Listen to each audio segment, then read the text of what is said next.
হবিগঞ্জে কালনী ও কুশিয়ারার ভাঙনে নদীগর্ভে বিলীন হচ্ছে ৫টি গ্রামের শতাধিক বাড়ি। সব হারিয়ে অসহায় দিন কাটছে পরিবারের। গত কয়েকদিন ধরে হাওর বেষ্টিত আজমিরীগঞ্জের পিরোজপুর, সলরি, বদলপুর, মণিপুর, বাহাদুরপুর সহ কয়েকটি গ্রামে তীব্র ভাঙন দেখা দিয়েছে। এতে নদীগর্ভে বিলীন হয়েছে মসজিদ সহ কয়েক শতাধিক পরিবারের ঘরবাড়ি। এছাড়া নবীগঞ্জ অংশ বেশ কয়েকটি সড়ক ভেঙে গেছে। এ অবস্থায় শিগগিরই ব্যবস্থা নেওয়ার আশ্বাস পানি উন্নয়ন বোর্ডের।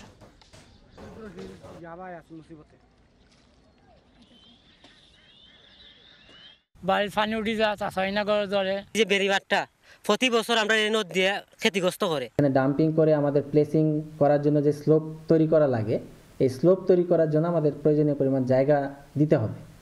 তো যদি জায়গা দেওয়া হয় তাহলে আমরা তাদের সহযোগিতা নিয়ে এখানে খুব সুন্দর একটা কাজ করতে পারবো।